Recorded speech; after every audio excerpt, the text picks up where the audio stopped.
Well, the Medal of Honor will be awarded tomorrow at the White House to the first living service member since Vietnam. He'll receive it for the heroic steps he took trying to save the life of a soldier with McFarland ties. Only News 3's David Douglas is live at the White House tonight with more. David?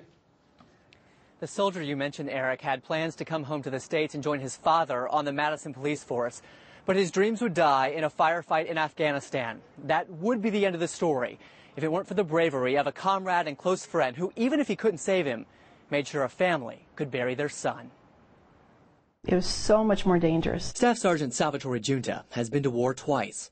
The second time was nothing like the first. They were fighting every single day, sometimes 2 to 5 times a day. Giunta's unit deployed to a remote combat outpost in Afghanistan's Korangal Valley, a Taliban stronghold soldiers call the Valley of Death. We could tell it was harder on him, because when he would call, he'd really look to hear what we were up to. To his parents in Hiawatha, Iowa, their son has always been a hero. But what happened half a world away 3 years ago would make him one in the mind of the military. It was like the fighting had stopped, and it was kind of almost like I went up to see what was going on. That was how the now 25-year-old first told the story of the night 2 of his fellow soldiers died to his parents.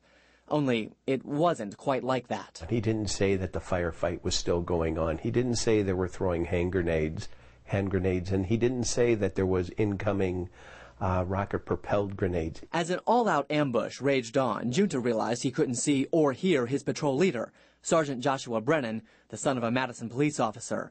Giunta ran forward, watching as 2 Taliban fighters dragged Brennan away. Raising his weapon, Giunta killed one insurgent and wounded the other. He told us what he had to do, and he said that we got Josh back, and that Josh stayed alive when he, the last time we saw him when he was going up on the helicopter, he was still alive. Brennan would later die in the hospital.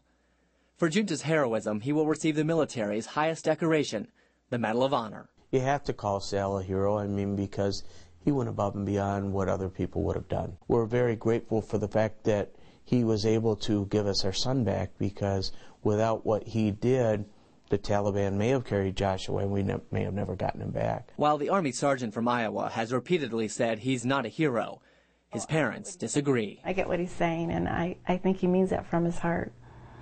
But I say differently. He is. Staff Sergeant Giunta will receive the Medal of Honor here at a 1 o'clock Central Time ceremony at the White House tomorrow. In addition to being the first living service member to receive the medal since Vietnam, he is just the 8th to receive it during the wars in Iraq and Afghanistan. The other 7, of course, awarded posthumously. Now, David, is Giunta still on active duty? I know he refused to come back stateside until the rest of his group came back. Is he still on active duty? Yes, he is very much still on active duty. He is stationed in Italy with the rest of his unit, and many of those men will be here tomorrow. His parents and Mike Brennan both say they look very forward to meeting them. It's going to be an incredible moment. David Douglas reporting live from the White House tonight. David, thank you. And our series Honoring Valor continues tonight at 10. Mike Brennan, Josh Brennan's father, will be attending tomorrow's Medal of Honor ceremony. David caught up with him this afternoon, and he'll have that interview tonight on News 3 at 10.